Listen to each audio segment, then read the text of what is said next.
Bueno, voy a Ah, no, no sé. No, sí, sí, ahí está. Hoy lo acabas de ahorita poner. ya, pero la acabo de activar. Bueno, entonces, luego de esta cuestión, vienen unas escaleritas en toda esa parte de todo ese cuartito que donde está la Virgen.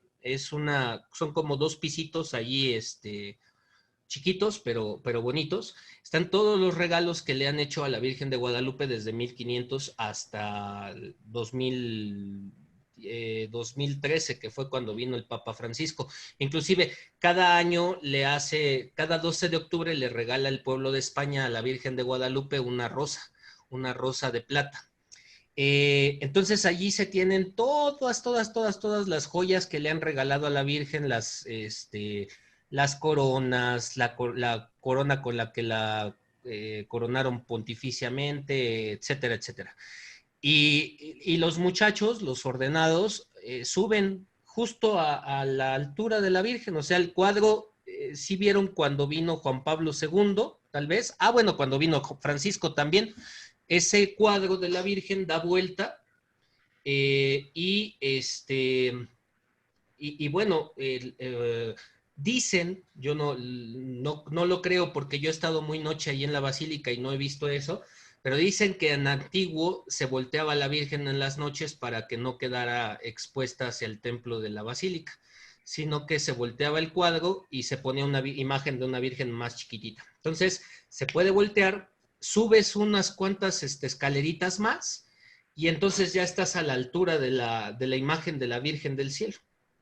Entonces, mis compañeros que han estado allí me han contado que bueno, primero es una cosa maravillosa estar frente a la Virgen. Dos, los labios de la Virgen, según cuentan, y esto ha sido en diferentes momentos, diferentes personas, según cuentan, no están, como en una fotografía, no están todos secos. Los labios de la Virgen están muy, muy rosados, muy rosaditos. Y luego también cuentan que la imagen no está pegada a la tilma, no está pegada, está separada unos milímetros, pero está separada de la tilma de Juan Diego. O sea, como si no estuviera estampada, sino como si estuviera volando entre el vidrio y la tilma. Entonces,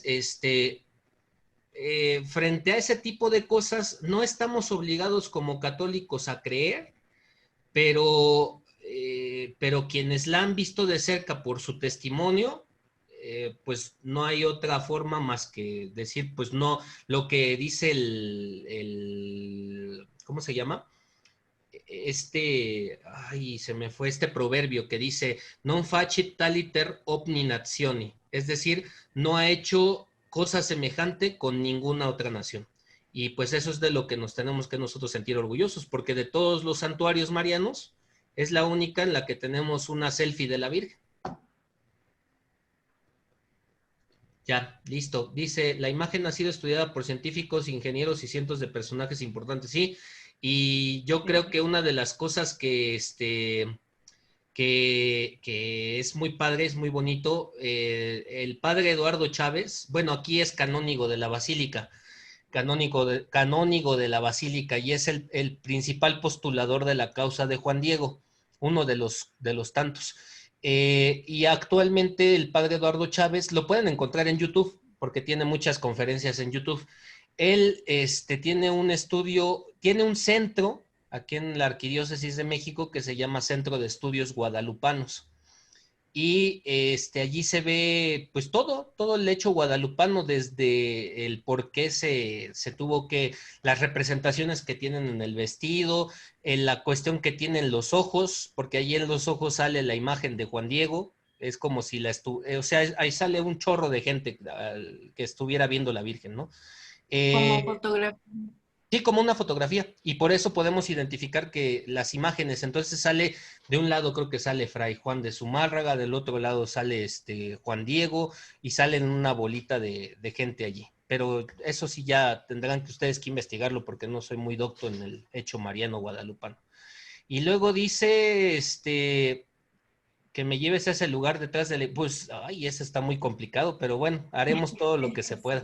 Eso, De, ¿sabes? de graduación nos lleves.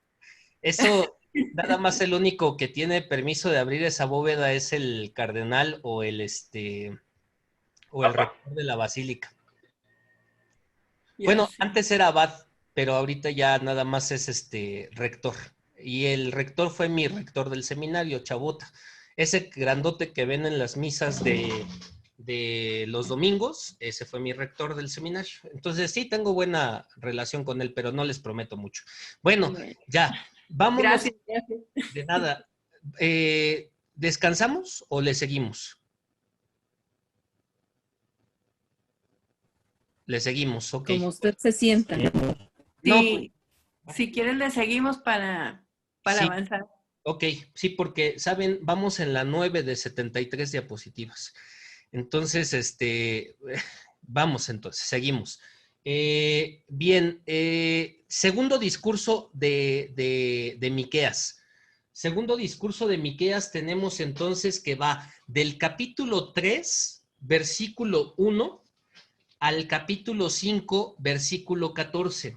Del capítulo 3, versículo 1 al capítulo 5, versículo 14. Ese es el segundo discurso de Miqueas. ¿Qué va a abordar en este discurso?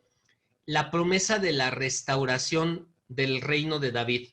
Y yo les quise poner allí que necesitábamos leer el capítulo 5 en el versículo 1 al 3. Entonces, quien nos quiera hacer favor de leerlo, se los agradeceré mucho. 5 del 1 al 3.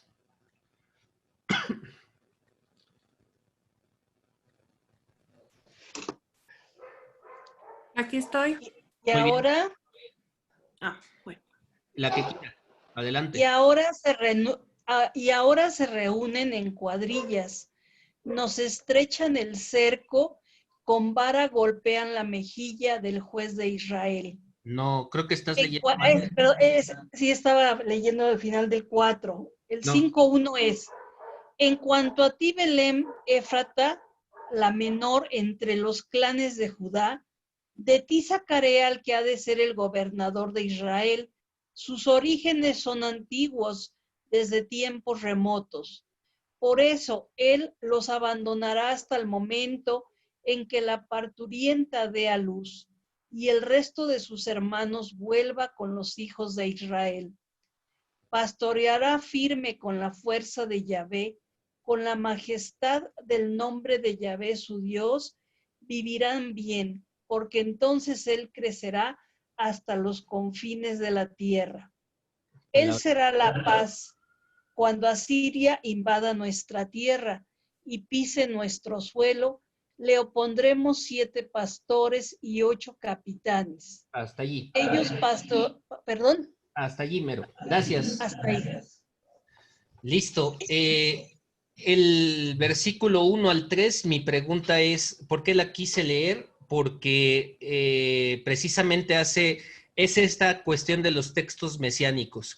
Dice la traducción, una de las traducciones más apegadas, dice, y tú, Belén de Éfrata, tierra insignificante entre las naciones, de ti nacerá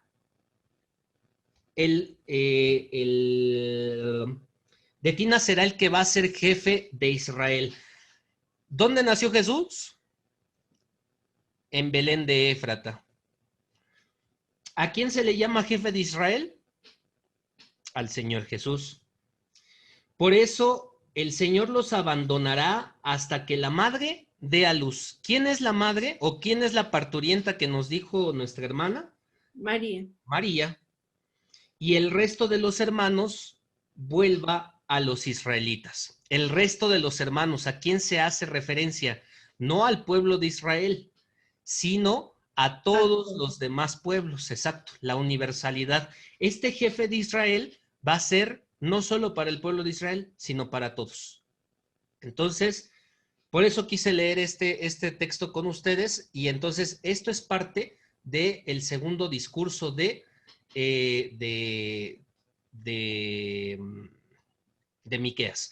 ¿Por qué le dicen Belén de Judá? Porque se encontraba en el territorio del reino de Judá. O sea, Belén de Éfrata es digamos, es ahora como los pueblos de ahora, de nuestro México. Está, no sé, algún pueblito que le llamen por allá San Mateo Tlacotonca, ¿no? Una cosa por el estilo. Pero oficialmente ya no le llaman San Mateo Tlacotonca, sino ya le llaman Tlacotonca de Juárez. Entonces, es por eso que las definiciones, o sea, va más en la cuestión del origen, Belén de Éfrata, y ya después Belén de Judá, porque se encontraba en el reino de Judá. Bien, vamos entonces al que sigue. Discurso tercero. El discurso tercero es todo el capítulo 6 y todo el capítulo 7. Ay, perdón. Se va a ir hasta el versículo 18 del capítulo 7, en donde va a ahondar sobre todo en dos cosas importantes. Uno es invitar al pueblo a que haga penitencia, y dos, a decirle al pueblo con esperanza que va a haber una gloriosa restauración del dominio de Dios. Y entonces vamos a encontrar en este discurso, vamos a encontrar dos partes importantes, como nos lo dice allí el texto. Primero está un diálogo entre Dios y su pueblo, que es el capítulo 6 del versículo 1 al 8, porque ya el 9, si queremos partirlo, hay algunas Biblias que lo parten a 9a y 9b, no sé cuáles sean de sus Biblias ustedes, pero oficialmente es del 1 al 8, del versículo 1 al 8, es este diálogo que tiene Dios con su pueblo. Y allí quise resaltar este verbo que en hebreo sí existe. Dios se pleitea con su pueblo, es decir, rif, se pleitea con su pueblo. Entonces allí vamos a encontrar precisamente como un reclamo de Dios a ese pueblo que es insensato.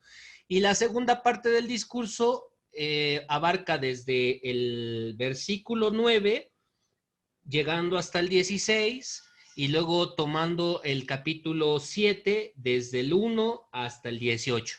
Y es allí donde les digo, hace la invitación a la penitencia y haciendo penitencia les va a regresar la majestad de Dios, o sea, la gloria del pueblo de Israel. ¿Cuál es el mensaje teológico de Miqueas? Son dos cosas importantes que yo quiero resaltar de Miqueas. Uno, la cuestión del juicio sobre Israel y sobre Judá. Y dos, la esperanza mesiánica, como la hemos leído en el capítulo 5, en el versículo 1 al 3. O sea, Miqueas es un hombre que precisamente habla sobre eso, sobre si bien es cierto, Dios es justo y habrá justicia contra las infidelidades de Israel y de Judá, pero siempre está de por medio la esperanza de tiempos mejores, como diría Yuri. Muy bien, ahora sí llegamos a este hombre, Baruc, y la carta de Jeremías. ¿Qué tenemos que decir en torno a Baruc y la carta de Jeremías? Ojo, primera cosa que tenemos que decir es que el nombre de Baruc significa bendito. De Baruc se nos habla en Jeremías 32-36 y en Jeremías 43 y 45. ¿Qué se le atribuye a Jeremías?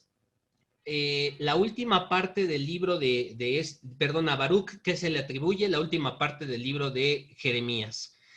Ojo, en esta parte sí es importante, y es lo que yo les decía en el inicio de la clase de Sagradas Escrituras. Les decía, para digámoslo así, para la conformación del canon, Baruc está tomado entre los escritos.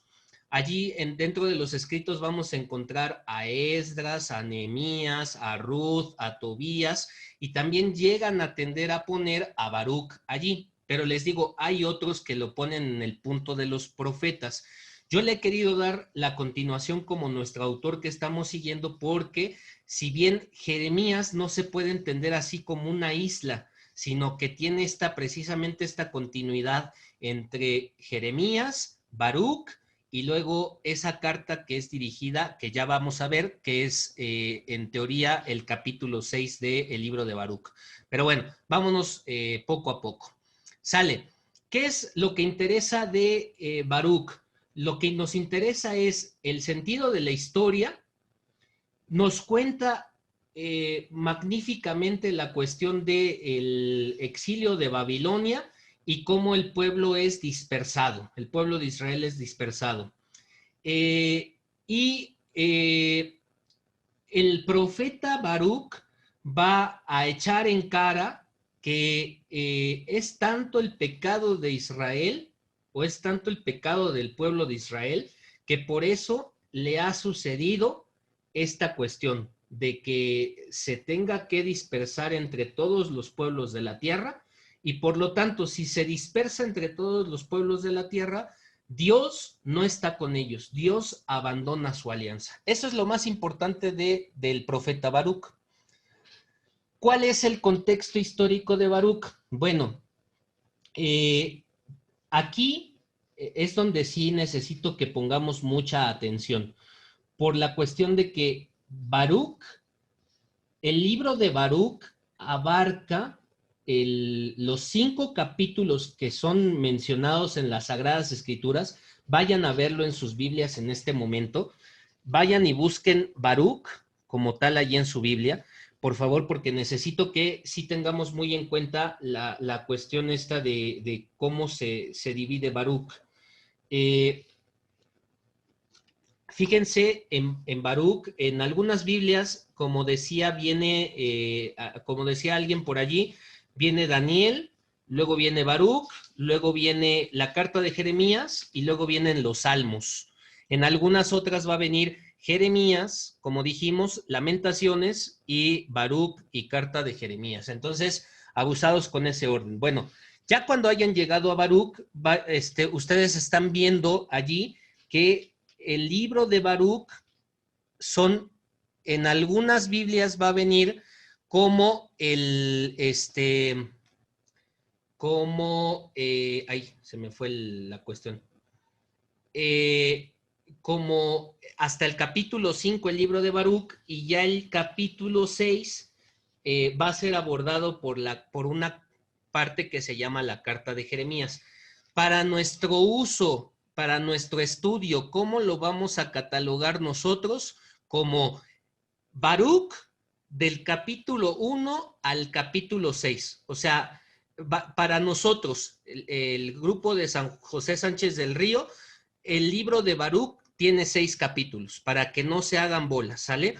Pero les digo, eso tienen que estar muy despiertos, porque si en sus Biblias viene el 6 como un libro aparte, sepan que forma parte del libro de Baruch, ¿sale? Entonces, bueno, esto es lo que yo necesitaba decirles. Bueno, vámonos entonces. Sí, aquí tengo una pregunta. Dice apéndice. Bueno, también eso sería otra de las cuestiones. Que sí, definitivamente, sí. Dice Reina López, en la suya termina en el capítulo 5, en el versículo 9. Y por decir, sí, la mía también termina en el capítulo 5, versículo 9, y no sé, Reina, si el 6 ya te considere como carta de Jeremías, como lo tengo yo. En la de Olga sí, dice que el capítulo 6 es la carta de Jeremías. Pero como les digo, o sea, para este estudio, para el grupo San José Sánchez del Río, nuestro libro va a terminar en el capítulo 6 de Baruch, ¿sale? Entonces, ¿qué crees? Creo que lo tienen. Rodolfo, ¿cómo lo tienes?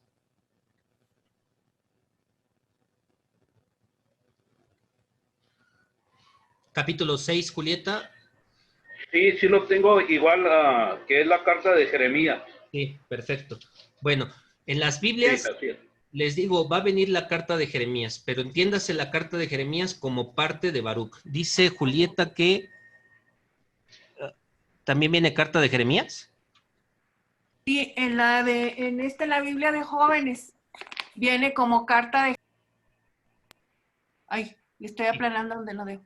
Viene Sí, como carta de en la Jeremías. Biblia de jóvenes viene como carta de Jeremías. Sí. En la Para... Biblia de, Perdón, perdón, mande. en la Biblia de Jerusalén viene como capítulo 6 de Sí, Baruch. capítulo 6. Sí. O sea, es lo que les digo. Miren, para efectos de estudio, mejor para no entrar en confusiones, déjenlo como que la carta de Jeremías, o bien, como decía María Mondragón, es un apéndice o es el capítulo 6 de Baruch, ¿sale? Lo vamos a dejar así.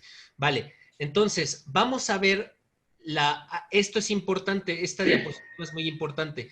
El capítulo 6, que se llama la carta de Jeremías, en la mía viene hasta el capítulo 6 y es la carta de Jeremías. Sí. Estamos bien, estamos de acuerdo, no hay ningún problema en ello.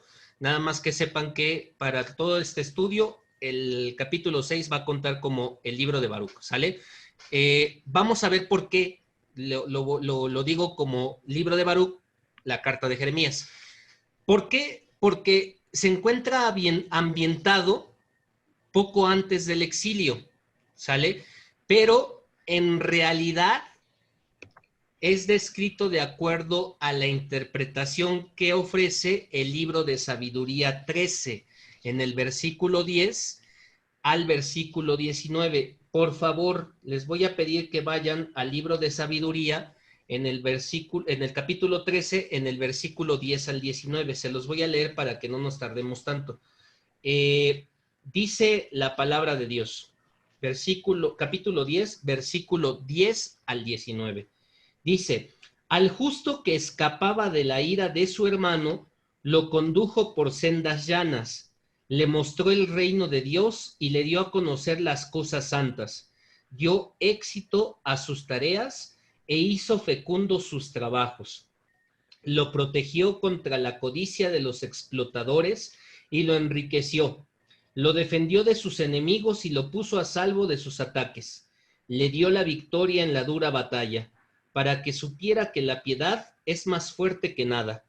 No abandonó al justo vendido, sino que lo libró del pecado. Bajó con él al calabozo y no lo dejó en prisión, hasta entregarle el cetro real y poder sobre sus opresores. Demostró la falsedad de sus calumniadores y le concedió gloria eterna. Al pueblo santo, a la raza irreprochable, lo libró de la nación opresora, entró en el alma del servidor de Dios, que hizo frente a reyes temibles con sus prodigios y señales. Dio a los santos la recompensa de sus trabajos y los condujo por un camino maravilloso. Fue para ellos sombra durante el día y resplandor de astros por la noche. Los hizo atravesar el mar rojo y los guió a través de aguas caudalosas. Sumergió a sus enemigos y luego los sacó a flote de lo profundo del abismo. Palabra de Dios.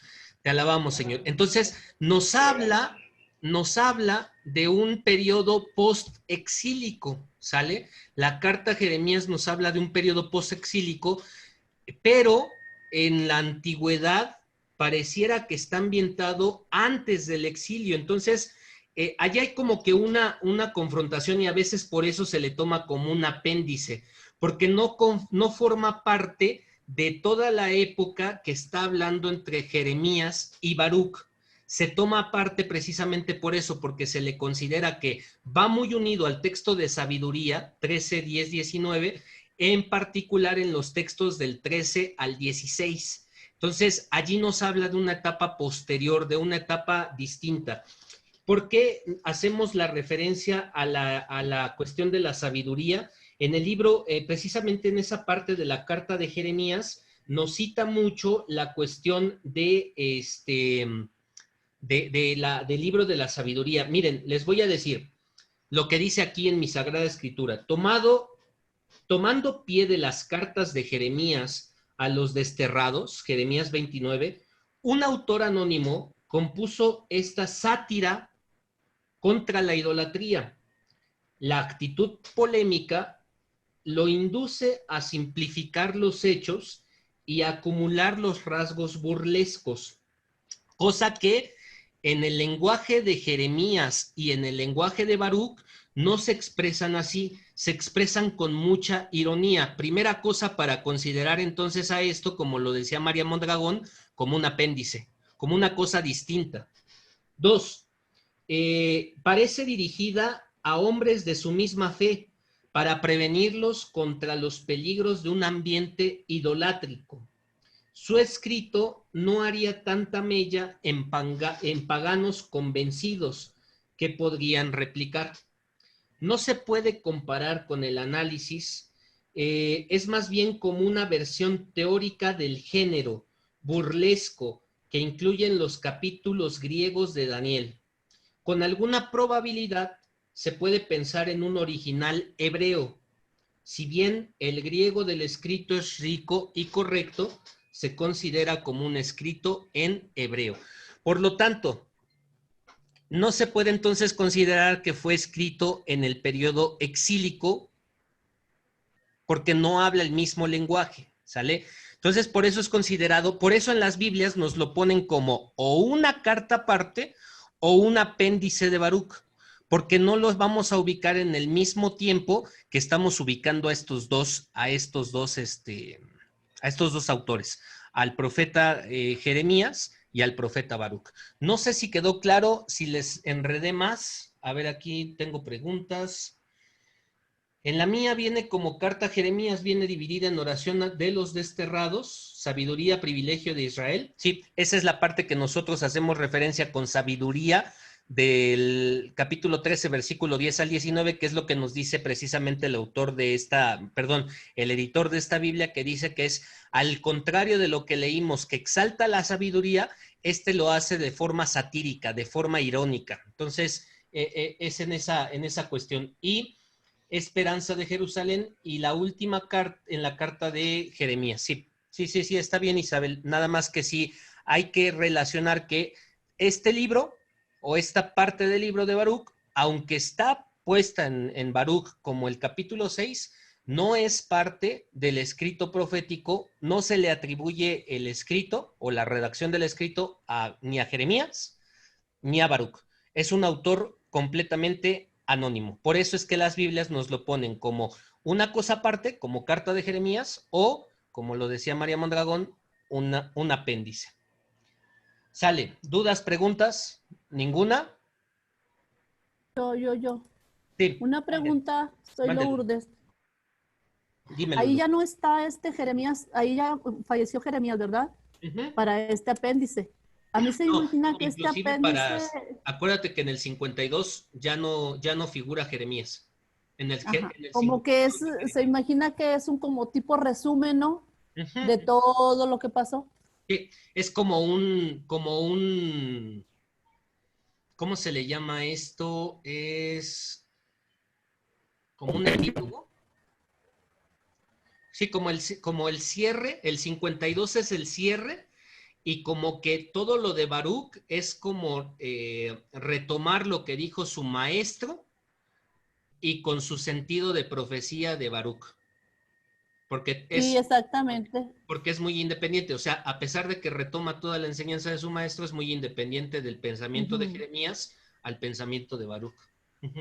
Sería una conclusión. Sí, una gran conclusión del libro de Jeremías. Vale, la estructura del libro. ¿Cuál es la estructura del libro? Bueno, pues tenemos aquí, no me voy a detener mucho, tenemos una introducción que va del capítulo 1, del versículo 1 al 14, y allí tenemos todos. Luego tenemos en el inciso B las confesiones públicas por los pecados, que era lo que nosotros decíamos, que va del capítulo 1, versículo 15, al capítulo 3, versículo 8. Y aquí tenemos toda la cuestión que precisamente hace Baruch. Luego tenemos una tercera parte en la estructura del libro que se le llama el elogio de la sabiduría, que abarca el capítulo 3 del versículo 9 hasta el capítulo 4 al versículo 4. Y luego tenemos una cuarta parte que se llama el mensaje a Jerusalén, que abarca desde el capítulo 4, versículo 5 hasta el capítulo 5, versículo 9. Y luego tenemos que es lo que es la carta de Jeremías, que es el capítulo 6 del versículo 1. Y si se dan cuenta, ahorita que también lo quiero tocar eso, no sé si en sus Biblias viene igual, pero no le dan inclusive el título de capítulo como tal. O sea, si se dan cuenta, solamente viene el versículo, del versículo 1 al 72. O sea, ni siquiera le dan el capítulo 6. En mi Biblia, así viene. No sé en sus Biblias cómo venga, pero dice, carta a Jeremías, y no hay capítulos, sino solamente del versículo 1 hasta el 72.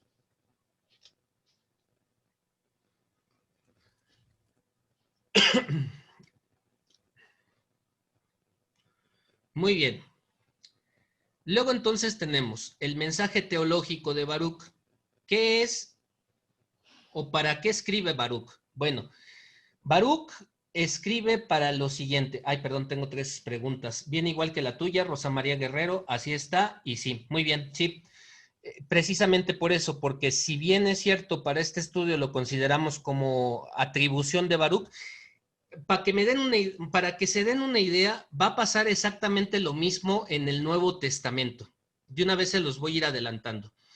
Hay cartas que nosotros hemos aprendido que son de San Pablo, pero que no son de San Pablo. ¿Sale? No se empiecen a desgarrar las vestiduras, ya llegaremos a ese momento. Pero hay cartas que se le atribuyen a San Pablo que no son de San Pablo. ¿Cuál es un ejemplo? Hebreos. Hebreos es una carta que no es de San Pablo. Pero ¿qué pasa con esta carta? Se le atribuye a San Pablo, ¿por qué? Porque posiblemente la escribió o toda una comunidad completa, o varios autores, o un autor anónimo. ¿Por qué se le atribuye a San Pablo? Porque pues San Pablo es el fregón de la Biblia. Y entonces lo que quieren hacer con eso es, pues mira, de que aparezca mi nombre a que se le atribuya a San Pablo, pues mejor que se le atribuya a San Pablo. Entonces, este apéndice, ¿por qué lo pusieron como parte de Baruch? Ya leímos ahorita que es un autor anónimo. Y de ser un anónimo que nadie me lee a que mejor me lean bajo el nombre de Baruch, pues mejor me pongo en el nombre de Baruch. Por eso es que muchos de los libros así pasan, como lo vamos a ver también en el siguiente, que es de Lamentaciones. Pero ahorita se adelantan y me hacen que yo me enajene con cosas. Vale, entonces, cuestiones teológicas. La importante... Oye, ¿te puedo hacer una pregunta? Sí, mande, Lupita. ¿Te puedo hacer una pregunta? Sí, claro. En la mía únicamente viene Baruch 69, no viene del 70 al 72. ¿A poco? Sí. Ay, Dios, no me digas. Es la de Jerusalén, Biblia de Jerusalén. Qué chistoso, fíjate. A lo mejor, no sé, eso es una posibilidad y una interpretación mía. A lo mejor y en el que editó esa Biblia no consideró estos últimos versículos como propios del autor de esa carta de Jeremías. Quiero pensar. Posiblemente fue que lo quitó, pero en realidad en todas las Biblias sí viene hasta el final el 72. 72. Ah, ok. La latinoamericana también viene hasta el 71. ¿A poco? No, sí lo había visto el 72, perdón, ya la vi. Sí, porque el 72 sí, viene como, en conclusión, vale más el hombre honrado que no tiene ídolos, pues no quedará confundido, que es como que con lo que cierra todo. Con lo que se cierra, sí, gracias, sí. Sí. La de Jerusalén, yo sí la tengo hasta el 72. Depende de las ediciones, es decir, depende de los años en que fue editada, porque algunos años a lo mejor fueron distintos los traductores, y a lo mejor ese traductor vio que no era conveniente agregar esos 3, quiero pensar, porque no tendría ninguna razón de ser esa situación. Okay. Muchas gracias. Inclusive en esta Biblia, en la Biblia didáctica, déjenme decirles que aquí sí, como tal, separan el libro de Baruch, o sea, Baruch no tiene otro capítulo, o sea, solamente viene hasta el 5. Y ya, allí se corta Baruch. y no aparece otra cosa de carta de Jeremías, ni mucho menos. Está interesante. Habría que estudiar todas las Biblias para ver cómo hacen la división estos hombres de Dios. En la de América viene hasta el 72. Ok. Muy bien. Mensaje teológico. 1. Primero, que los hechos pecaminosos del pueblo de Israel llevan a sufrir al pueblo de Israel el exilio, ¿sale? Eso es como que lo primero. Y solamente se librarán de estos males si vuelven a Dios. Y la segunda cosa, a mí se me hace como que Esteban Langton le puso demasiados versículos. Sí, posiblemente también. Y hay otro punto muy importante, la relación que tiene el libro de Baruch con el libro de la sabiduría. Es precisamente con la sabiduría con la que identifica a la ley. Entonces, por eso les puse allí como tal esta perícopa que dice así, ella, refiriéndose a la ley, a la Torá, a la sabiduría, ella es el libro de los mandamientos de Dios y la ley que permanece para siempre. Todos los que la observan tendrán vida. Los que la abandonen morirán. Conviértete, Jacob, y aférrala. Camina al resplandor de su luz. No des a otro tu gloria ni tus privilegios a una nación extranjera. Dichosos somos nosotros, Israel, porque nos ha sido revelado lo que le place a Dios. Entonces, ese tal vez es uno de los mensajes teológicos más importantes al pueblo de Israel. Vuélvete a la Torá, si se dan cuenta es lo mismo que viene dándose desde el Deuteronomio y en todos los profetas. Vuélvete a la ley, escucha, pon en práctica. Si escuchas y pones en práctica, Dios estará contigo. Y bien, para responder a la pregunta de Ethel y de Juan Correa, el libro de las Lamentaciones. El libro de las Lamentaciones se le atribuye a Jeremías también. El libro de las Lamentaciones se le atribuye también a Jeremías. ¿Pero qué creen? Que nada tiene que ver con Jeremías. Si gustan ir al libro de Jeremías, digo de Lamentaciones, se los voy a agradecer mucho. En algunas Biblias viene después de Cantar de los Cantares. En algunas Biblias vienen Salmos, Cantar de los Cantares y Lamentaciones. En otras Biblias viene Jeremías, Lamentaciones, Baruch y Carta de Jeremías, ¿no? Pero si viene como venga, pues allí nada más que tengan en cuenta por qué se pone como por Jeremías. ¿Por qué? Porque se le atribuye al profeta Jeremías, pero nada tiene que ver con el profeta Jeremías, ¿sale? Vamos a verlo para que lo entiendan mejor. El libro de las Lamentaciones es bien chiquito. Son 4 lamentaciones. Si se dan cuenta, es un capítulo, 2 capítulos, 3 capítulos, 4 capítulos, 5 capítulos y se acabó el libro. Yo no me acuerdo. Sí dice Lamentaciones de Jeremías, les digo que se lo atribuyen a Jeremías, pero nada tiene que ver con Jeremías. ¿Por qué? Porque este texto también, al igual que la carta de Jeremías, ese apéndice, es completamente fuera del tiempo de Jeremías e inclusive de Baruch. No se le puede atribuir a él. Ahorita vamos a ver a quién se les atribuye. Yo no sé, ustedes que son más religiosos que un servidor, yo no sé si han escuchado algo del libro de las Lamentaciones en la Sagrada Eucaristía alguna vez. Yo tenía mis dudas en la mañana que estaba leyendo algo, pero no sé si en la liturgia cuentan algo de las Lamentaciones. ¿Han escuchado la primera lectura de Lamentaciones? A ver, aquí alguien respondió, No. dice, no, yo tampoco. A ver si yo lo puedo investigar, pero ¿saben qué? Que no, yo no me acuerdo que la liturgia, como tal, hagamos libro de las Lamentaciones, como tal. Solamente Pero bueno. De Jehová sí lo nombran mucho. ¿Ah? Lo veremos después. Entonces, ¿Cuál es la introducción al libro de las lamentaciones? Bueno, el libro de las lamentaciones, perdón, seguimos en el mismo siglo 7. No, ahorita vamos a ver, no lo podemos ubicar en ningún, bueno, sí lo ubicamos en siglos, pero no es como un siglo concreto, Rodolfo. Es como varios momentos de la historia. Ahorita lo vamos a ver, ¿sale? Dame 3 segunditos. Contiene 5 composiciones de gran lirismo y espiritualidad.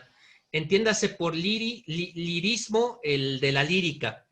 O sea, estos cantos fueron hechos para que se cantaran, valga la redundancia, ¿sale? Son redactados en forma poética, por lo tanto, ya desde que se redactan en forma poética, ya es difícil ubicarlo como autoría de Jeremías, porque Jeremías no tiende a escribir poéticamente, ¿sale? Y la característica de estos cánticos son lamentos fúnebres, que en hebreo se les llama kinaj.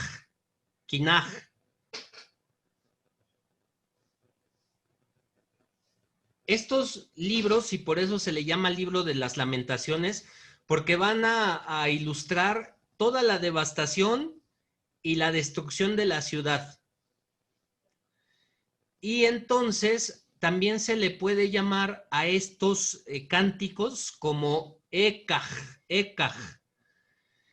Ekaj en hebreo, o más bien ekaj en hebreo, y la traducción en español más concreta sería ay. Los ayes famosos que también pero no en el tono en que los utiliza Jesús, porque en el tono que los utiliza Jesús son de recriminación. Ay de ustedes, escribas y fariseos hipócritas, porque les gusta ver más el peso de no sé qué cosa. No es en ese sentido, sino es en el sentido de dolor. Ay, pobre de ti, Jerusalén, ¿sale? En el texto griego no se les conoce como kinaj ni como ekaj, se les conoce como threnoi, es decir, como cantos fúnebres. La traducción que se hace al latín es donde sí ya se toma como lamentatio, lamentaciones, ¿sale? O lamentatio creo que es en latín. Bueno, se los checo, pero, o sea, es 3 nombres completamente distintos en las 3 versiones que nosotros conocemos, ¿sale?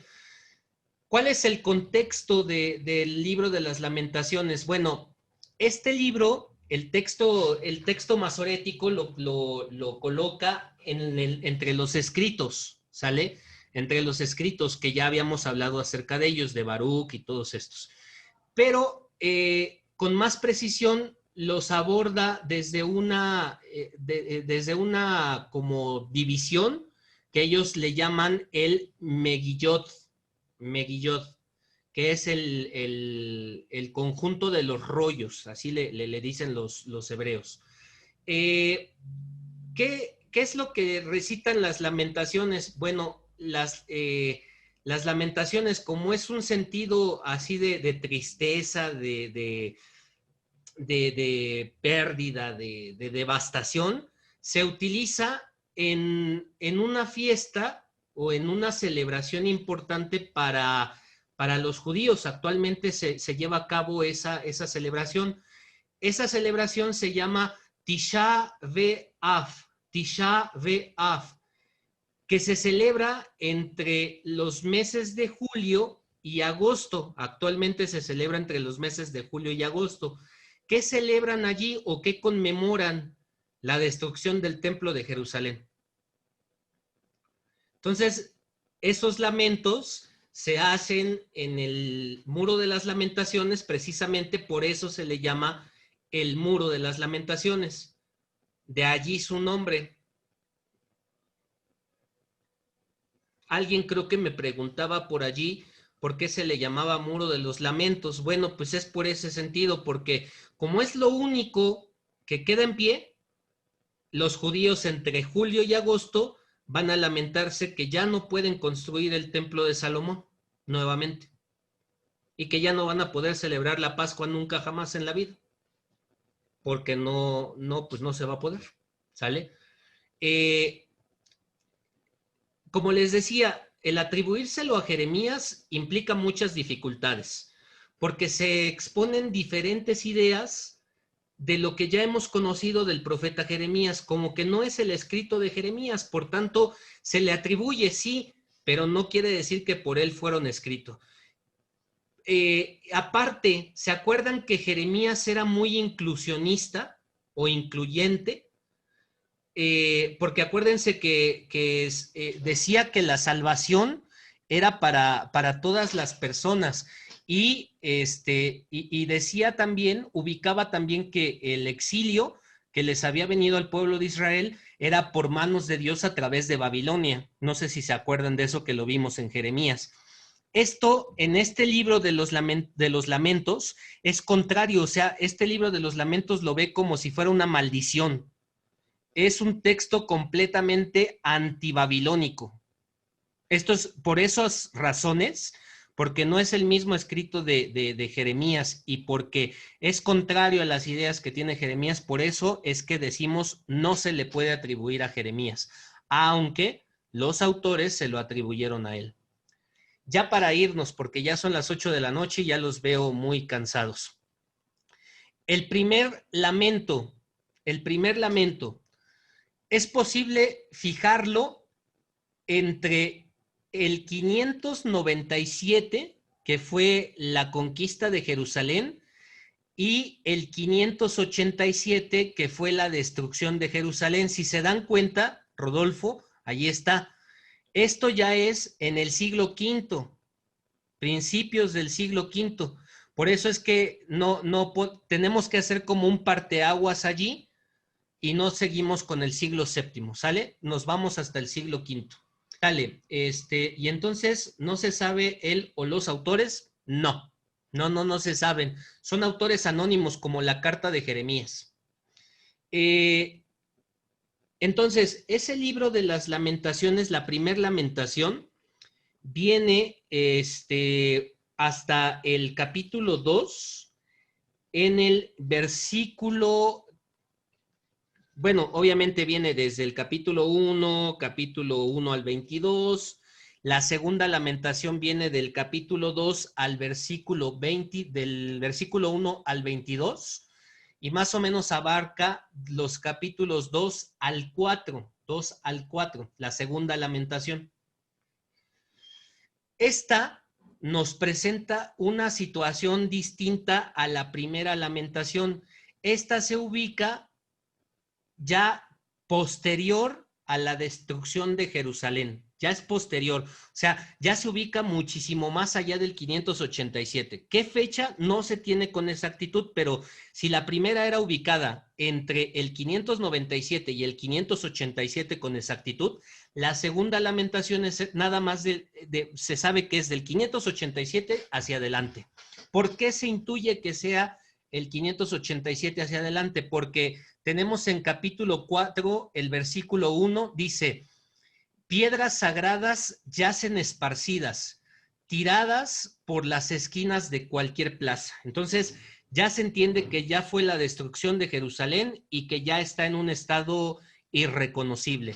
Y luego tenemos en el capítulo 4, en el versículo 11, los cimientos de la ciudad han sido devorados por el fuego, ya fueron devorados por el fuego. Entonces, por eso la ubicamos de más allá del 587. Y tenemos del segundo al cuarto lamento, abarca de esa época. Y el quinto lamento lo ubicamos completamente distinto. Ubicamos a otro autor que se ubica, sí, en el comienzo del 587, a ese sí es como que muy exacto, en el comienzo del 587, sobre todo por lo que dice en el capítulo 5 del versículo 11 al 12. Dice: cuando las aldeas alrededor de la capital ya habían caído en manos de los babilonios y su población había sufrido violencias. O sea, está inmediatamente datando que la población en ese momento ya está cayendo en manos de babilonios. Entonces, por eso los estudiosos de las Sagradas Escrituras lo ubican en el 587 como tal. Son los 5 lamentos que logramos ubicar. Entonces, primera lamentación entre el 597 y el 587, cuando están conquistando los babilonios y cuando destruyen Jerusalén. De la segunda a la cuarta lamentación tenemos que ubicarla después del 587 a lo largo de varios años. No se sabe cuáles, no se sabe en qué momento exacto, pero sabemos que es ya cuando la ciudad está destruida, después del 587. Y la quinta lamentación, que en realidad debería de ser como la segunda, fue escrita en el 587, principios del 587, cuando están cayendo los israelitas en manos de los babilonios. Y ese es el libro de las lamentaciones que se le atribuye a Jeremías, pero que se dieron cuenta ustedes, no tiene nada que ver con Jeremías. Jeremías siglo VII, y estos son lamentaciones finales del siglo VI, principios del V. ¿Sale? ¿Dudas, preguntas, comentarios? ¿Qué creen? Que nos faltó 53 diapositivas. Jesús bendito. Yo no sé si me logren aguantar. Yo les quiero preguntar en este momento y se los voy a preguntar muy caritativamente. Yo pensaba que sí en 3 meses podía dar toda la Sagrada Escritura. Yo sigo pensando en que sí en 3 meses la voy a dar. Pero, voy a eso. Ahorita voy para allá. María Mondragón, ahorita te explico. Voy a terminar esta idea. No sé cómo les parezca. Creo que tengo que adelantarle un poquito, porque todavía casi nos falta un cuarto del Antiguo Testamento. Entonces, o una de dos, para respetarles el tiempo, hago grabaciones y ustedes las ven cuando puedan, o se aguantan un poquito hasta casi finales de septiembre. Me aguanto. Sí, nos aguantamos. Nos aguantamos. Aguantamos me parece hasta septiembre. Mucho Hasta septiembre. sería disfrutar lo que nos comentas, ¿no? Sí, Gerardo, y no es aguantar, es recibir. O sea, la verdad es que está muy bueno, muy bien. O sea, pues, si tú puedes dedicarnos ese tiempo, estamos súper agradecidos. Yo aguanto el tiempo. Yo regreso a la curia hasta febrero. Entonces, seguimos así que nos seguimos hasta febrero, no te preocupes.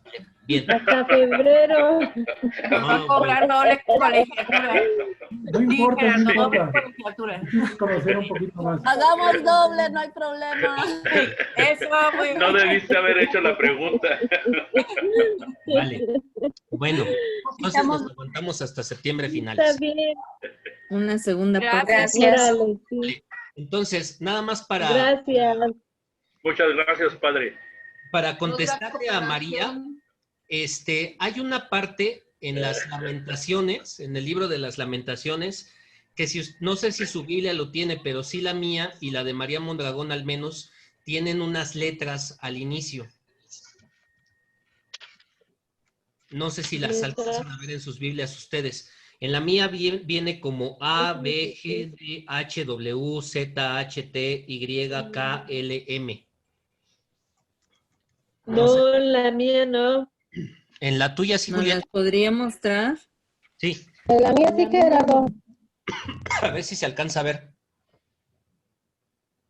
Sí. En esta parte de acá vienen unas letritas. En mi Biblia, que es de Jerusalén, viene el nombre de la letra, o sea, en griego viene el nombre. Sí. Aleph, Bet, La mía no, vienen puros números. Bueno, si vienen ya sean nombres, ya sean números o ya sean letras, ¿se acuerdan de que en Pentateuco vimos tradiciones? ¿Y se acuerdan que vimos J, E, P y D? Que eran las distintas tradiciones que formaban el Pentateuco. Bueno, es exactamente lo mismo. Son las tradiciones de Gimel, de Bet, de Dalet, de Het, y hay muchísimos más nombres. Para quienes tengan los nombres, déjenme investigárselos todos, pero cada letra, cada número o cada nombre se refiere a las aportaciones que hicieron cada una de estas tradiciones al libro de las Lamentaciones. Por lo tanto, y volviendo a lo que decía María Mondragón, ahí está ya tu respuesta. No hay autores concretos porque se atribuyen a diversas tradiciones a lo largo de ese tiempo de la historia, o a diversas personas, o a diversos autores. ¿Sale? En la del SECAM sí viene. En la del SECAM sí. Así como lo está diciendo. Sí, sí, sí. Es eso, es esa. Maestro. Sí. En la latinoamericana sí viene. Sí, van de Miriam. Maestro, en la tarjeta que mandó nueva, ¿también se puede enviar por OXXO? ¿Qué, Miriam? Pues dinero. En la tarjeta roja. Una tarjeta que nos mandó, pero ahí no nos dijo que podíamos enviar por OXXO. ¿Se puede enviar? Sí, es como lo estuvieron enviando todos, a quienes les agradezco muchísimo. Sí, Miriam. Gracias. Gracias a ti. Vale, bueno, vamos a despedirnos con una oración. Yo quiero invitarlos porque últimamente se han estado muriendo muchísimos, como no tienen idea. Y varios de aquí del grupo, no gente que ha venido al grupo, sino gente que conocen los del grupo y que han mandado muchas oraciones al grupo de oración. Yo también el sábado no pude dar clase a sus compañeros porque, fíjense, hay tanto muerto en la parroquia que me pidieron que fuera yo a hacer las celebraciones de la palabra de 4 personas, las exequias. Hay muertos hasta por donde no se imaginan. Y la gente está muy, muy, muy agobiada, demasiado agobiada. Nos han pedido también allí, lo pueden ver en el grupo de WhatsApp, cómo hay gente que va al hospital por una cosa y resulta con otra. Y tenemos que seguir pidiendo, una, porque le dé un gramo de inteligencia al peneque de nuestro presidente. 2, que a los doctores, que hay muchos aquí, les dé Dios la ayuda, la fortaleza necesaria, a los enfermeros, a las enfermeras. Y 3, que a nosotros nos siga dando conciencia para actuar solidaria y fraternalmente con las demás personas. Por ellos hacemos esta oración y le pedimos a Dios también por los niños que acaban de iniciar clases ayer. Que sea un año fructífero y que sean pocas las deserciones que haya a lo largo del ciclo escolar. Vamos a pedirle a la Madre del Cielo entonces que nos acompañe y que nos bendiga. Oh Señora mía, oh Madre mía, yo me entrego enteramente a ti y en prueba de mi filial afecto te consagro en esta noche y para siempre mis ojos, mis oídos, mi lengua, mi corazón, en una palabra todo mi ser, ya que soy todo tuyo, Madre de bondad. Guárdame y defiéndeme como cosa y posesión tuya. Amén. Dios te salve María, llena eres de gracia, el Señor es contigo. Bendita eres entre todas las mujeres, bendito sea el fruto de tu vientre. Santa María, Madre de Dios, ruega por nosotros pecadores, ahora y en la hora de nuestra muerte. Amén. Dulce Madre, no te alejes, tu vista de mí no apartes. Ven conmigo a todas partes y nunca solo me dejes. Ya que me proteges tanto como verdadera madre, haz que me bendiga el Padre, el Hijo y el Espíritu Santo. Amén. Descansen mucho, que sueñen con los angelitos y nos encontramos, si Dios quiere, el día jueves. Buenas noches a todos. Adiós, Lili. Buenas noches a todos. Hasta luego. Buenas noches. Buenas noches a todos. Hola, Lili. Adiós. Hola. Adiós. Bye bye, bebé.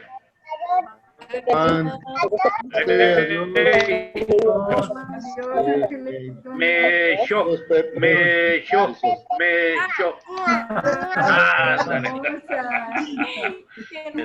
Adiós, Gela. Adiós.